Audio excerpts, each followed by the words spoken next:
자, S1 투자연구소 김동엽 대표님 나오셨습니다. 안녕하세요.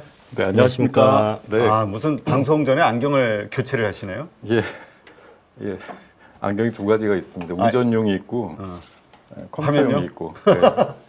자, 일단 오늘 증시 어떻게 보셨는지 호재와 악재. 어쨌건 순간적으로 갭상승을 할 때도 있었고 또 네. 하락으로 끝나긴 했습니다만. 예, 오늘 아침에 모처럼 미국 시장이 빠졌는데도 상승하면서 출발했고 장중 한때는 한 25포인트까지 플러스가 나는 바람에 이게 웬일이야 싶었는데 반갑습니다. 오랜만에 뵙습니다, 대표님. 오랜만에. 우리 김동엽 대표님이 라이브 처음이시구나 오늘. 네. 예, 이게 사실 제가 사족이지만 우리 8.15 제가 온 지 딱 만으로 1년 됐거든요. 벌써 그렇게 예, 됐습니까? 작년 5월달에 처음 뵀을 때 이런 조합으로 한 달에 한 번씩 뵀었죠. 한 두 번 정도. 네네. 그러다가 네, 나 기억이 없어. 예, 저만 기억합니다. 예. 네. 다시 한번 또 이렇게 1년 만에 얘 멤버로 뭉친 것 같습니다. 자, 하여튼 시장이 오늘 뿐만 아니라 요새 이제 어제 그제 흐름이 굉장히 좀 뜨악하다 싶을 정도로 코스피가 많이 밀렸고 외국인들의 현선물 매도가 집중됐었는데 결론적으로 이제 오늘도 끝나고 나서 보니까 외국인들의 현물 매도가 1조 2천억 정도. 네. 선물은 조금 사긴 했지만 좀 생색내기 가까웠고 어떻게 보면 선물 사면서 현물 많이 때려대는 이제 그런 모습을 좀 나타냈고요. 사실 미국 시장 생각하면 오늘 반등이 아침에 좀 의외다 싶은 생각이 들었지만 어제 그제 워낙 낙폭이 컸기 때문에 오늘 방금도 말씀하셨던 것 같은데 PC에 대한 기대감 이런 것들과 함께 단기 낙폭이 있다 보니까 한번 반등 나올 자리야 이렇게 보고서 한 2650선 정도 내외에서 반등을 한번 모색하는 그림이 나왔던 것 같고요. 반면에 이제 악재라고 하면 당연히 이번 주 들어서 아주 냉정할 정도로 외국인들의 현선물이 매도 일변도로 되면서 사실 제가 지난주 이 시간 나왔을 때 5년 만에 삼성전자 사자 의견 드렸다고 했잖아요. 그러게요. 그러고서 한 화요일까지 정도는 괜찮았던 것 같아요. 그 샀던 한 7만 5천 원 내외에서 한 8천 원 정도 내외까지는 갔지만 그 뒤에 이제 수요일 정도 때부터 삼성전자 쪽에 이제 수급이 굉장히 부정적으로 몰린 게 여러 가지 이유가 있겠습니다만 저는 이런 해석이 되더라고요. 엔비디아발 AI 파티가 지금 한창 중인데 모건 스탠리가 AI 수혜주 목록을 만들었는데 여기서 삼성전자를 제외시켰다. 네. 이게 이제 하나의 좀 파장이 있었다고 보고요. 아직까지 현실화되진 않았지만 이제 노조가 이게 사실 삼성전자 입장에서는 노조 파업이라는 걸 한 번도 겪어보지 못한 거잖아요. 물론 그동안 무노조 가지고서도 굉장히 좋은 성과들을 계속 올렸으니까 원래 노조가 필요 없는 기업 이렇게 인식을 했었으나 최근 들어서는 노조를 인정을 해줬고 삼성전자 안에도 제가 알기로 한 3-4개 정도의 그 노조가 있는데 어쨌든 꽤 큰 단위의 노조가 파업을 결정하고 나니까 이런 이제 파장도 있는 것이고 아주 작은 사소한 이슈지만 방사능 피폭 이슈도 나와가지고 삼성에서 이런 일도 일어나나 이제 이런 해석들도 나오면서 하여튼 삼성이 내후에 하나의 어떤 상황이 나오면서 집중 매물 타겟이 되는 그런 모습이었거든요. 그래서 삼성발 악재가 좀 오늘뿐만 아니라 이번 주를 좀 지배하는 큰 악재였다고 보고요. 우리 빠박이 형님 카시카리 연은 총재는 빠박이 형님가 예, 제가 계속 얘기 드리지만 투표권 없는데 자꾸 맨날 얘기를 하는 거예요. 그 놈의 입을 좀 꼬매야 돼. 예, 이 양반이 이거 어떻게 하셔야지 진짜 투표권도 없는 분이 나와가지고 맨날 금리 인상 배제 못한다고 얘기를 하니까 자꾸 이제 이런 식으로 쿠션 때리고 있고 하여튼 외국인들의 현선물 매도가 이번 주에 굉장히 좀 집중이 되면서 제가 최근에 이제 자주 하는 말이 결국은 세린메이가 맞았던 건가 네, 그렇죠. 이런 생각을 다시 한번 하게 되고 이제 냉정하게 보면 음봉이 나면서 5월달이 마감이 됐단 말이죠. 그래서 5월 중에 어떻게든 고점이라는 걸 잘 잡았을지는 모르겠으나 일부 현금화를 해서 넘기는 게 흐름이 낫지 않았나 그런 판단을 살짝 하게 되는 5월 마지막 날이었던 것 같습니다. 자, 우리가 참 5월달 참 어쨌든 결과적으로 이런 현상이 좀 벌어졌는데 참 어렵습니다. 근데 분명한 거는 오늘처럼 이렇게 빠지는 장에서도 오르는 섹터와 종목들이 있었어요. 그 물론이죠. 네, 예, 좀 오늘, 주목하시는 섹터 종목들이 있다면 어디죠? 오늘 오후 들어서 아주 큰 상승을 보였던 섹터가 HBM 섹터였던 것 같은데 YC라고 상까지 들어갔고 DI도 한 20% 가까이 상승이 나왔고요. 최근에 이제 다시 뭐 후티 반군 얘기 나오면서 해운 운임에 대한 이슈가 다시 좀 불거지고 있습니다. 그러다 보니까 뭐 STX 그린로지스나 대한해운 같은 경우도 좀 오늘 제법 상승이 나왔고, 제가 오늘 요거 완전히 뇌피셜로 노려봤던 종목인데 간밤에 이제 미국 시장 소화하고 나서 딱 눈에 띈 게 이제 갭이라고 하는 회사가 네. 시간에서 20% 올랐다. 요것 때문에 우리나라에서 이제 OEM, ODM 하는 회사들 분명히 날아갈 거다 이렇게 생각하고 최근에 상장된 노브랜드라고 있습니다. 네. 네네. 그 회사가 갭 쪽으로의 매출이 제일 커요. 음. 그 회사 비중 중에. 그래서 요거 관련주가 될 것이다라고 봤는데 의외로 아침에는 이제 한세실업이 원래 전통적으로 갭 쪽 ODM이 있기 때문에 강세였고 노브랜드도 장 초반에 마이너스까지 나오다가 또한 15% 이상 올라가기도 하고 그런 흐름이 좀 나왔고요. 역시 뭐 스테디셀러는 어닝 시즌 이후에 어떻게 5월 중순 이후에 뭐 반도체라든가 AI를 뭐 대비해서 거의 맞먹을 정도로 주가 상승의 큰 섹터가 바로 화장품 아닌가 생각이 드는데요. 오늘도 역시 뭐 여름 태양에 대한 주의보 이런 것들에 대한 경각심 나오면서 선케어 관련주들 아침에 출근할 때마다 그 햇빛을 받으면서 오는데 네. 따가울 정도로 그 아침인데도 그렇더라고요. 그러니까 우리 어제 그제 뉴스 중에 보셨을 거예요. 인도의 낮 기온이 52.5도라고. 와, 그거 사람 죽는 거 아니에요? 거기 어떻게 살지? 진짜 최근에 베트남이 4월 중순에 45도라 그래가지고 놀랍다 이랬는데 이게 이제 한마디로 진짜 자외선 이런 거 차단제 기능 없는 선크림 안 바르시면 외부 출입 힘들다 이제 이런 얘기예요. 그러다 보니까 뭐 가장 선두권에 있는 기업이 이제 선진 뷰티 강세였고요. 또 뷰티 스킨, 코스메카 코리아 이름이 조금 희한한데 삐아라고 있습니다. 삐아? 네. 삐아. 삐야. 예, 삐아인데 화장품 회사입니다. 이게. 그래요? 요새 이제 뽐느라는 회사도 잘 올라가는데 네. 이름 좀 독특하면 거의 화장품 회사라고 보시면 돼요. 그리고 이제 52주 신고가가 이름이 너무 좋아요. 삼성 공조. 최근에 냉각주들이 올라가다 보니까 삼성이 그 미국의 100년 되는 공조 회사랑 하반기에 합작사 만든다고 하다 네. 보니까 이름 자체가 삼성 공존이 얼마나 좋습니까? 52주 신고가 났고 또 제가 스테디하게 화장품 쪽에서 일본향으로 제일 인기 있는 VT 신고가 나고 있고요.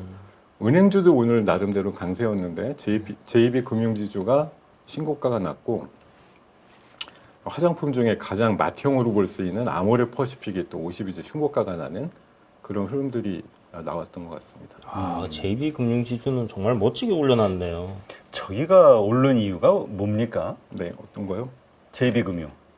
JB 금융지주는 딱히 이게 이제 뭐 네. 은행주들 최근에 KB도 그렇고 움직이는 게 이제 채권 금리 다시 올라가니까 약간 뭐 거기 수혜 뭐 이런 얘기들은 나오더라고요. 인지 아닌지는 모르겠지만. 그런 부분도 있었고 원래 이제 어제처럼 지수가 많이 빠질 때는 약간 그 죄악주라고 보통 얘기하는데 네. 왜 제주은행 올라가고 그렇죠. 푸른저축은행 올라가고 네네. 고려신용정보 올라가고 이러잖아요. 네네. 물론 이제 대구은행 그 같은 경우는 최근에 이제 시중은행 전환 뭐 이런 걸로 이슈가 좀 됐었는데 JB금융 솔직히 밖으로 꺼내 놓은 지금 이슈는 없는 것 같은데 하여튼 은근히 잘 가더라고요. 배당이 일단 좋습니다. 그렇죠, 네, 그렇죠. 배당도 네. 좋고 이제 외국인들이 안 팔더라고요. 저기 밸류 프로 JB금융인가? 저기 그 삼양사가 지분을 가지고 있는 그 금융사가 있는데 진짜 하여튼 뭐 좀 그때 그 고생을 했던 기억이 나가지고 야, 그러니까 이게 그 지금 밸류업과 관련해서도 이제 좀 시장에서 기대감들이 요즘 있는 것 같아요. 일단은 그 상법 개정이라는 말이 나왔다라는 것 자체 가지고 그렇습니다. 최근에 이제 사실 이제 오늘부로 이번 뭐 국회가 이제 마감이 되고 다음 달부터 내일 이후에 이제 다시 이제 개원을 하게 되는 이제 새 국회가 만들어지는데 오늘 뭐 어수선한 시장 가운데서도 이제 뭐 여당 야당 중심으로 새롭게 원을 꾸려가지고 할 때 뭐 제1호 공약 뭘로 할 거냐, 뭐 인생 공약 이런 식으로 해가지고 나온 게 대표적으로 밸류업이 있고 또 저출산 이슈를 무조건 1호 공약으로 밀겠다 뭐 이런 얘기들 하면서 관련되는 섹터에 대한 기대감을 조금 키워놓고 끝났다라고 볼 수가 있겠습니다. 1호 공약 금투세 폐지가 아니었군요. 금투세 있어요. 아, 금투세 네, 들어갔나요? 금투세도 있습니다. 이게 여당 쪽에서 네. 이게 거의 뭐 이거를 우리가 못 막으면 죄 짓는 거다 이런 식으로까지 좀 굉장히 심각하게 추진을 하려고 하는데 지금 이제 야당 쪽 지금 나름대로 좀 위치를 차지한 분들 입장이 아직까지는 정리가 안 됐거나 뭐 얼마 전에 그런 멘트가 있었거든요. 한 번도 안 해보고 어떻게 모르냐 뭐 이런 또 얘기. 아니 근데 사실 똥인지 된장인지 그거 꼭 먹어봐야 압니까? 아주 좋은 표현이에요. 저희가 봐도 그래요. 이게 먹으면 바로 똥이 나는 거 아는데. 그러니까요. 냄새가 이걸 막 시식을 해보고 나서 먹을지 말지 그걸 뭐 결정하겠다고 그 하니까 사실 이게 어폐가 자기 있는 재산 걸고 내기하자 그럴까? 네? 저 각자 재산 걸고 한번 내기합시다. 그러니까 일단 국회의원들은 다 사모펀드 가입 못하게 만들어 놓고 법적으로 이제 그런 거부터 그치. 시작을 해야 그럼 되는 당장 나는 자신 있어. 내 모든 재산, 현금성 자산 가지고 모든 주식을 다 사. 삼성전자를 사든 뭘 사든. 네. 그리고 시행하라고. 시행해봐야지. 그래요. 아, 참 의미 없다. 근데 어제 그 아까도 우리 얘기했습니다만 어제 네. 그 민주당 앞에서 이제 시위를 했는데 그게 뭐 200명밖에 안 왔다 해서 네. 이게 야당 쪽에서는 그렇게 크게 그 이슈로 생각하지 않을 수도 있다. 큰 압박감을 안 받을 수도 있다. 이런 의견들도 있더라고요. 금투세 폐지 관련해서 네네. 말씀하시는 거죠. 날씨가 좀 더워서 그런 거야? 아니면 어제처럼 이제 시장이 좀 빠지는 게 사실은 이건 이제 갖다가 붙이면 결국 금투세로 연결을 할 수밖에 없습니다. 이게 사실 최근에 뭐 감독원장 같은 경우는 뜬금없이 그 공매도 재개 얘기도 했습니다만 그렇죠. 뭐 어차피 전산 뭐 만들어지지 않으면 안 된다고 대통령실에서는 얘기를 했으니까 최소한 내년 1분기 이후라고 저는 생각을 하고 있는데 어쨌든 지금 현재 우리나라 시장이 꽤 밀린다. 또 외국인 수급이 약간 빠진다 이럴 때 정부나 이런 쪽에서 해법은 선진화 시장을 빨리 만들어야겠다고 하다 보니까 또 이게 공매도 얘기를 다시 꺼낼 수밖에 없다는 그런 얘기인 것 같고요. 하여튼 뭐 금투세는 제가 봐서는 뭐 어저께 참여하신 분들의 숫자가 좀 다소 아쉽긴 하지만 많은 개인들 투자가님들이 사실 이게 뭐 사실 실질적으로 나한테 이게 뭐가 도움이 되나 이런 생각도 하시겠으나 대의적으로 생각해 보면 이런 것들이 이제 뭐 큰 개인 투자라든가 약간 돈 좀 있어서 적극적으로 해보시려던 분들의 의지를 꺾는 거기 때문에 간접적인 시장 악재라고 보시는 차원에서는 대승적인 어떤 폐지라든가 굉장히 먼 미래로의 연기 네. 이런 거 정도로 좀 추진이 됐으면 좋겠다는 생각을 하고 있습니다. 최소한 국내 증시가 대만 증시보다 잘 갈 때 논의를 해도 되지 않겠나 싶습니다. 지금 이렇게 시장이 어려워지는 거 보면서 지금 좀 압박감을 받을 수도 있죠. 이거 혹시나 잘못해서 만약에 그거 시행했는데 장이 나빠졌다. 그럼 모든 독박을 다 쓰는 거거든. 근데 이게 안타깝게도 제 생각은 선거가 임박해야지 이게 발등에 불 떨어지지. 이미 끝나서 이번에 총선 결과로 어쨌든 표가 다 갈려서 끝났고요. 이제 큰 선거라고 하면 뭐 지방자치 관련된 선거 아니면은 이제 대선 정도 남았는데 그렇죠. 뭐 솔직히 대선까지는 지금 뭐 어떻게 보면 글쎄 타임 스케줄 어떻게 잡을지 몰라도 뭐 지금은 방임하고 있다가 때 돼가지고 또 한번 우리가 살려놓을게요 뭐 이런 식으로 또 룩소하면서 당근책을 제시할 확률이 높기 때문에 지금 사실은 이게 시장에서 제가 뭐 굉장히 여러 해 동안 봐온 결과로 봐서는 우리 시장 지금 한 2,200 수준 이하로 떨어지지 않으면 정부에서 그렇게 특단의 대책이라고 놀래서 하지는 않을 것 같습니다. 근데 정부에서는 사실 지금 폐지 입장이잖아요. 이제 그렇죠. 국회의원들이 이제 야권 쪽에서 이제 추진을 하자 이건 거니까 통과가 돼야 되는데 그게 이제 협의가 다시 발의는 안 하나요? 그 폐지됐지 않습니까? 폐기됐지 않습니까? 그러니까 이제 다시 그러니까 그 폐기를 폐지하자는 걸 해야 되는데 발의안이 그냥 폐기가 됐으니까 그러니까요. 살아 있는 거지 지금. 살아 있는 그쵸? 거예요? 네. 다시 발의해야 되는 거 아니에요? 누군가가? 제가 알기로는 뭐 이번에 특검법도 그렇지만 네. 이 뭐 통과가 안 돼서 네. 자동 폐기 수순으로 다 된 거기 때문에 아마 그렇지. 리셋이 돼서 아. 다시 시작을 해야 될 것 같아요. 네. 하여튼 그렇습니다. 참 여러 가지로 어려워요. 지금 어떻습니까? 오늘 한국 증시만 빠진 게 아니라 저 홍콩도 좀 빠지고 네. 미국도 지금 선물 지수가 안 좋고 지금 어떤 글로벌 이슈가 있나요? 악재 같은 게? 악재라고 하는 건 제가 지난주 그 전주도 말씀드렸는데 다우가 4만을 간 게 악재죠.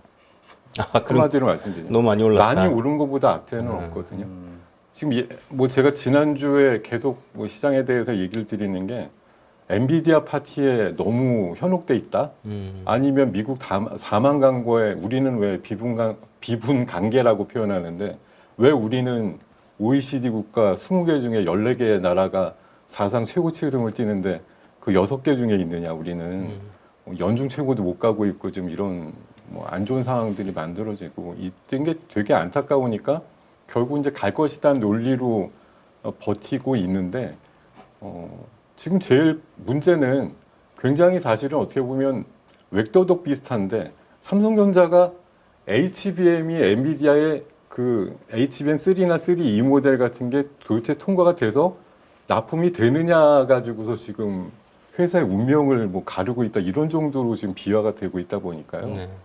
어떻게 보면 그게 아무리 해도 엔비디아에서 발주하는 게 10조 내외이기 때문에 물론 이제 OPM은 엄청나게 나오죠. 한 5, 60% 나오니까 받으면 도움은 되는 거 맞는데 사실 그게 아주 절대적인 거 아닌데도 불구하고 이거 안 받으면 회사가 뭐 완전히 뒤처질 것처럼 얘기가 나오면서 우리나라에서 제일 크고 멀쩡한 회사가 안 가고 오히려 주가가 빠지고 이러니까 우리 시장 자체가 갈 수 있는 주체 동력이 없는 데다가 뭐 사실 지금 오늘 아침 기사로도 또 부각이 됐습니다. 에코프로 형제가 한 달 사이, 2달 사이에 이제 시가총액이 또 10조가 줄었다 이래가지고 계속 이제 굴파하고 있다 이런 얘기 나오고 이러다 보니까 우리 시장의 사실 동력이라고 하면 어쨌든 지수가 올라가려면 반도체와 2차 전지가 가야 되는데 둘 다 갈 요인이 지금 현재는 정체돼 있거나 안개 속이다 이러다 보니까 시장이 크게 못 가는 논리가 지금 작동될 수밖에 없는 것이고요. 네. 그러니까 이게 보니까 지금 PC에 대한 걱정, 불안감 이것도 좀 있는 것 같고, 그다음에 지금 중국, 대만 양안 관계도 좀 글로벌리 좀 불안감이 떠오르는 것 같아요. 예, 갑자기 지금 대만 총통 그 취임하면서 갑자기 중국에서 뭐 다시 봉쇄 얘기도 나오고 이러다 보니까요. 대만에서 또 일부 관세 얘기하고 이러면서 또 중국에서도 대만 물건 뭐 취급 안 하겠다 이렇게 또 맞대응을 하면서 갑자기 미국과 중국 간의 관세 경쟁, 관세 전쟁이 나오다가 갑자기 중국과 대만과의 어떤 문제로 비화가 되다 보니까 그러니까 거기 예. 대만도 보니까 지금 그 약간 친미 쪽인 총통이 됐는데 네. 국회의원은 완전히 반대쪽이 과반이 되는 그런 상황인 거예요. 이제 세 당이 있는데 한 당이 이렇게 힘을 합쳐서. 예, 예. 예, 그래서 거기서 지금 새로운 법안을 발의를 했는데 이게 이제 뭐 국회 그 권한을 굉장히 강화시키는. 그래서 총통이 무조건 한 달에 한 번은 국회에 와서 이제 뭐 뭔가 현황 사항에 대한 뭐 기밀, 뭐 군사 네네. 뭐 이런 거 하는 거에 대해서 다 사사건건 이제 간섭을 하겠다. 약간 이런 식으로 갔는데 이제 그게 이제 문제인 거죠. 중국에서는 이제 그게 이쁜 거고, 네. 그거 이제 못하게 되면 이제 또 압박을 계속 지금 가하고 있는 상황인 것 같습니다. 근데 어쨌건 지금 호재로 볼 수 있는 거는 네. 유럽에서 22에서는 이제 금리 인하를 6월에 하겠다 이미 막 지금 얘기를 하고 있는 상황이잖아요. 그렇죠. 우리 아마 6월 6일 정도쯤에 하는 걸로 예정이 돼 있어요. 그러면 이러한 현상들이 해외 다른 나라들에서 한다고 했을 때 미국 네. 혼자 금리 인상을 안 하고 이렇게 버티기에는 좀 여러 가지 문제가 있지 않을까요? 금리 인하를 하지 않고 버틴다. 근데 지금 그거는 이제 스스로의 약속을 저버리는 건데 인플레이션 지표가 이때를 보여주지 않는데 어떻게 하겠어요? 못 하는 거지. 제가 옛날부터 많이 생각을 했던 건데 이게 지금 세대와 시대가 달라져서 2%대를 고집해 갖고서는 이게 답이 없는 건데 자꾸 2%대 안 보여주면 금리나 절대 못해 이렇게 스스로가 다짐을 계속 하고 있으니 제가 봐서는 지금 2%대 어떤 지표가 나오기에는 이게 이제 굉장히 많이 그 관련되는 어떤 지표라든가 변수들이 안 좋게 풀려야 되는 건데 생각보다 나쁘지 않으니까 쉽게 그런 기회가 오지 않는 거겠죠. 그러니까 2%라는 그게 이제 과연 합리적인 수치인가 하는 부분에 대해서 좀 생각을 해봐야 되지 않나 싶어요. 예전에 꼴대 이론이라고 해갖고 꼴대를 옮기자 3%대로 그렇죠, 그렇죠. 그 얘기 한번 네. 나왔었잖아요. 예. 그러니까 저는 이렇게 그걸 주장하시는 분들의 내용들을 들어보면 그래 저게 맞는 얘기인 것 같다는 생각도 들었거든요. 네. 그러니까 너무 옛날에 그 교과서적인 내용으로 2%를 주장하고 있는 거니까 뭐 어떻게 될지 그러니까 지금 사실 모든 게 뭐 팬데믹 때문에 조금 더 가속화된 이유도 되겠으나 인플레이션이 훨씬 이제 일상화되기 시작했잖아요. 좀 제로 시대가 아니고 이런 게 아니니까 옛날 뭐 80년대에서 2010년도 때까지 기준이 되었던 뭐 GDP라 아니 그런 경제 지표라든가 인플레이션 지표 2%대라는 건 사실 이제 새로운 뉴노멀의 시대에 맞춰서 3%대 정도로만 이전하면 사실 시장이 얼마나 네. 부드러워지겠어요. 근데 이게 억지로 이제 2%대까지 기다린다 그러니까 결국은 미국에서 일어날 현상은 앞으로 고금리 시대가 계속되면은 결국은 버티지 못하는 현물 경제들이 뭔가 이제 돋아나겠죠. 부작용들이나 이런 것들이. 은행들의 뭐 뱅크런도 또 추가로 나올 것이고 결국은 고금리에서 버티지 못하는 기업들의 뭐 파산이라든가 이런 이슈가 나와줘서 결국은 꺾이게 되는 그런 지표를 보겠다고 바득바득 지금 우기고 있는 거거든요. 자, 그렇다면 일단 지난주에도 말씀하셨지만 삼성전자 지금은 강력하게 사야 될 때다 얘기하셨는데 네. 어쨌든 주 초반에 좋았다 지금 다시 무너지긴 했습니다. 네.